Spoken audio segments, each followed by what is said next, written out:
So we go to Acts 21, which is a story where Paul comes to James, and James, they're discussing what's been done in the ministry, and James says, here we have all these believers in the Messiah who are zealous for the Torah, but there's this rumor about you, Paul, that you're teaching these things, and I'm going to read you exactly what it says. They've been told about you that you teach all the Jews who are among the Gentiles to forsake Moses, telling them not to circumcise your children or walk according to our customs. And this is, in James's mind, this is a false rumor, because he says, we've got to do something about this. We have to do, and I'm going to read exactly what it says here. Let me just jump in here. It's a false rumor to James, but to many Christians, it's actually true today. Am I right? A lot of Christian doctrine comes from false accusations that are levied against Paul, unfortunately. It's ironic. James says, what then is to be done? They'll certainly hear that you've come. Do therefore what we tell you. We have 4 men who are under a vow. Take these men and purify yourself along with them and pay their expenses, so they may shave their heads. Thus all will know that there is nothing in what they've been told about you. Mm-hmm. So James' whole purpose here is we've got to show them there's nothing true about what's being said. In other words, that Paul actually is upholding the Torah, according here to this account, and he's got to demonstrate that to the people by participating in this ritual sacrifice, this ritual in the temple. And this is after according to the Gospels, the death and resurrection of Yeshua, which according to some people today, the Torah was done away with. When he said it is finished, that was the end of the Torah. That's what some people believe. John Chrysostom, we're going to see later, says that. Yes. So at this point, we're in agreement about what's going on. However, the next verse, he's reading from King James Bible, and I'm reading from ESV Bible. And I'm going to read it in the King James Version, which is the version he's reading. I read my version, and he stops me. He says, hold on a second. You've got to stop. Read that again. And I read it again, and then he reads me his version. I'm going to read King James Version here. They say, take them and purify them, and be at charges with them, that they may shave their heads, and all may know those things whereof they were informed concerning thee are nothing, but that thou thyself also walkest orderly, keeping the law. As touching Gentiles which believe, we have written and concluded that they observe no such thing. Wow. Yeah, guys, I'm going to read that again because that's just so powerful. Did you read the ESV there yet? Or could you read us how it's different? The ESV reads differently. Yeah. Okay. The ESV reads, see that. But as for the Gentiles who have believed, we have sent a letter with our judgment that they should abstain from what has been sacrificed from idols and from blood and what has been strangled and from sexual immorality. Wow. Okay, so there's a fundamental difference. I don't know if you guys caught that. We're going to go back over it again. But I want to bring you here first to what he says in Acts 15, because he's alluding back or referring back to something which actually first happened in the book of Acts, where there were people coming to to the early, what's called the early church, and saying these Gentiles can't be saved unless they follow these laws, these Pharisee laws, so it seems. Right, the Pharisees who became believers. That's right. And so in Acts 15, let's see, it's verse 20, he said, you should write to them to abstain from the things polluted by idols. In other words, in Acts 21, it's just reiterating what he already had said. Things polluted by idols and from sexual immorality and from what has been strangled and from blood. For from ancient generations, Moshe has had in every city those who proclaim him, for he is read every Sabbath in the synagogues. In other words, the discussion here in the book of Acts, originally in what's called the Jerusalem Council, is we have these people who aren't Jews, and we have to decide, can we even let them into the synagogue? Are they even allowed to step foot in the synagogue to be part of what's called at that time this body of believers? And the Pharisees say, no, not unless they're circumcised and stand before a panel of rabbis. Then if they want to believe in Yeshua, great. Otherwise, they can't even step foot in. And what James decides is, no, there's 4 things we need to get them started. These are the 4 essential things. And then the rest they'll hear every week in the synagogue. And to me, the analogy here is to Abraham. And look, I stole this from Paul. Paul of Tarsus, he says this, right? That Abraham had this covenant with God. And he came into the land when he was 75 years old. But he walked around for decades uncircumcised, walking with the Creator. It wasn't until he was 99 years old that God told him, okay, now it's time to be circumcised. And I think this is what Paul was teaching, and certainly what it seems from James is, look, circumcision for an adult is no small matter. Even today, in Israel, for example, it can only be done in a hospital. Yeah. It's a very serious thing. And so the point here is, yes, they can come in the synagogue and they'll hear the Torah, and as they're led, that's what they'll be led to do and keep. But don't keep them out. Don't bar them from joining just because they're uncircumcised. They weren't circumcised. It's easy for me to say get circumcised. It happened when I was 8 days old, right? Don't remember it. Well, I remember a little bit, but anyway. So, my mother, we won't talk about that. So, let's go back to the book of Acts, chapter 21, verse 25. But and this is the ESV, as for the Gentiles who have believed, we have sent a letter with our judgment that they should abstain from these 4 things. But in the King James Version that John is reading with his friend, there's 8 extra words.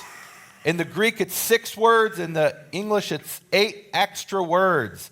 As touching the Gentiles, meaning concerning the Gentiles which believe, we have written and concluded, James says, that they observe no such thing, referring to the Torah that Paul is demonstrating that he's keeping. That's only for Paul the Jew, according to the King James. It's not for the Gentiles. The only thing they need to keep is these 4 basic things. So the Gentiles are allowed to steal, according to this. The Gentiles are allowed to murder. They just can't drink blood. The Gentiles are allowed to do all kinds of things, just not these 4 things, according to the way that this could be read in the King James. So you're having this conversation, John, with your friend, and he's got his version, and you've got your version, and what do? How do you convince him? Do you convince him? I can't say that I did. Okay. The first thing that I did is I pulled up some textual commentaries, and immediately they all say the exact same thing, that this is in certain manuscripts, it's not in others. The general conclusion is that this text does not belong in the Scriptures.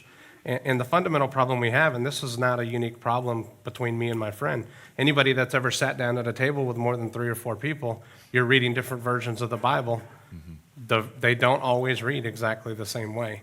And in this particular instance, I asked him, I said, we've got to be willing to go beyond the text that we have here on our English pages, and we need to do a study here, and we need to determine what the original language of the Bible is. We have a variant here, and we have to get beyond this. The textual commentaries, there's manuscript images that we can go through. We've got a lot of material here we can look at, and there's a very clear conclusion that this text doesn't belong. Can we look at the versions where this appears? Because you guys have to understand, a lot of times when you're looking at different Bible translations, they'll translate the same thing differently. Here, they're not translating the same thing differently. There's extra words. That's a very different kind of problem. So we actually have here a list that John put together of these 8 words that they should observe no such thing except, right? Those are very key words because that thing there is the Torah, right? This is a direct instruction from James. Don't keep the Torah in the King James. So what are the different versions, John? Tell us that you found. Well, it does not appear in the Net Bible, the ESV Bible, RSV. Most of the modern Bibles don't have it. The only Bibles that contain it are Bibles that are based on Textus Receptus, like the King James 1611, and those Bibles that came from that similar source. So tell people, what is this Textus Receptus? Because that sounds very authoritative, right? It's the received text. It's the one that Paul himself or whoever, right? It's certainly that came from the apostles, right? Not exactly. Oh, okay. Okay. So what is the Textus Receptus? We don't have the original manuscripts that the apostles wrote. We don't have the original gospels that the gospel authors wrote. We have copies of copies of copies. And there's 5,800 approximately, finding more every day, 5,800 copies of New Testament manuscripts. However, those copies don't always agree with one another. So somebody has to look at these copies where they vary, and decisions have to be made. Are we going to use this version of the text or that version of the text? And this instance here in Acts just happens to be one of those locations where one text reads one way and another text, many other texts, read another way. Now, you mentioned to me something about this verse that I thought was really interesting, that as far as you know, this is the only direct place in the New Testament where it tells you not to keep the Torah. Not only that, but this is plain, simple language. Our Father is not going to make us guess what the commandments are. We don't have to interpret an allegory to find out, thou shalt not commit adultery. If he doesn't want us committing adultery, he just says, thou shalt not commit adultery. Straightforward. We should not have to go through elaborate interpretations of, Peter says that Paul's hard to understand. We should not have to go through allegories in Paul to determine how we're supposed to behave. Conduct, commandments are done in plain, simple language. And here in the King James Bible, we have plain, simple language indicating Don't keep that the the Torah. Gentiles should not observe no such thing. No such thing. So this is a huge issue because this has ramifications. There's many textual variants, and most textual variants are on things that have no bearing on your walk or conduct to your faith. Right. But in this case, one version tells us that we should not obey the Torah, and without it, this story in Acts 21 is the clearest example in the New Testament of believers after the death, burial, and resurrection of the Messiah who are zealous for the Torah and keeping the Torah. Now, guys, I want to jump over to something from the Tanakh, okay? Because I'm coming from a Tanakh Old Testament perspective. When I read the Tanakh, we also have what are called textual variants. So what do we mean by that? So we do not have the original copy of the Torah that Joshua wrote on the tablets of stone that were covered with plaster. It's described in the book of Joshua. We don't have the original Torah that Moses completed that he wrote. We have copies of copies of copies of copies. And what we do is we look at different manuscripts and we compare them and we try to find out what did the original say. Now, sometimes the differences are very minor. For example, in Exodus 15, there's a famous example where it says, Mikdash Adonai konanu yadecha, the sanctuary of the Lord your hands have established. And in some manuscripts, instead of Lord, it says Yehovah. Well, that's kind of important. However, let's be honest, Adonai and Yehovah is the same deity, is the same God. Doesn't really change the message. What we have here between the King James Version translations is something that fundamentally changes the message. Do no such thing is a very significant difference. And what I love about this example is nobody, other than the King James only people, nobody disputes that these 6 words in Greek, 8 words in English were added. However, what's interesting is they were added in a relatively early period. You can see here we have a codex, a famous, important document, Codex Bezae. It dates to the 5th century AD, and it has those 6 words. And I love what John did here. He went through numerous manuscripts looking, are they in there? Are they not in there? Are they in there? Are they not in there? He basically taught himself Greek so he could read and identify these words in the manuscript. Codex Bezae, the 6 words are included. It says do no such thing in the 5th century. That's very early. Ephraemi Rescriptus is a really interesting codex. It's what's called a palimpsest. A palimpsest means it was recycled. They took the original gospel, they washed off the words, and they wrote a different text on top of it.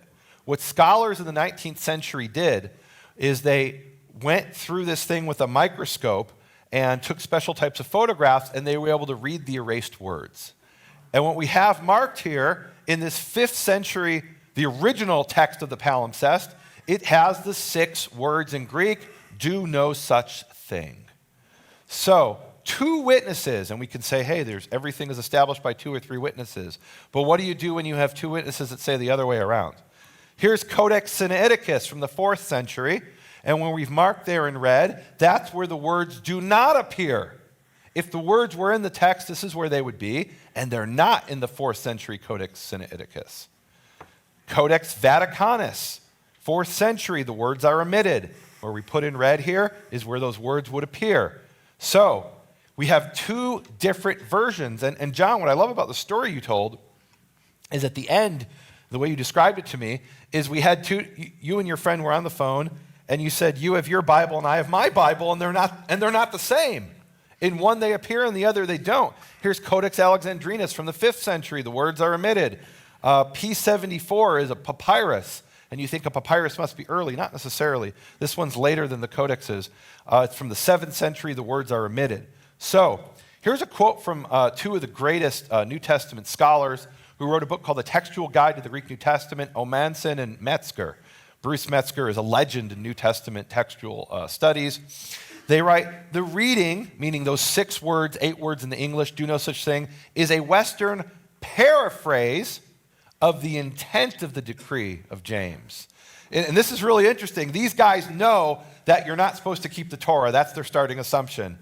And if those 6 words were inserted into the text, which they agree, those words were added, that they're paraphrasing what James's original intent. Here's what James meant to say, even though he didn't say it. So some writer in the West, the western part of the Roman Empire, this Western paraphrase added these 6 words, 8 words in English, 6 words in Greek, to tell you this is what, lest somebody read it and think you don't have to keep the Torah, lest somebody read it and think that you are supposed to keep the Torah, they added these words to make it clear, do no such thing. And what's beautiful about this example is this is not a problem of translation. It's a problem of which manuscript do we rely on. It's not that the translators of the NRSV took 6 words out of the Bible. They just based it on a different manuscript. Those 6 words that were added, that everyone except for the King James only people agree were added. Every scholar in the world agrees those words were added, every serious scholar. Those 6 words appear in the vast majority of New Testament manuscripts. They're in what's called the Byzantine majority text. If you took the statistics, you would find a very high percentage have those added words, and only a relatively small number, in this case of early manuscripts, have the original reading where those words are not included, where they're omitted. So you can't just follow the majority of manuscripts, and you can't always follow, as we'll see, the earliest manuscripts. You have to look at the evidence and see what support there is for something.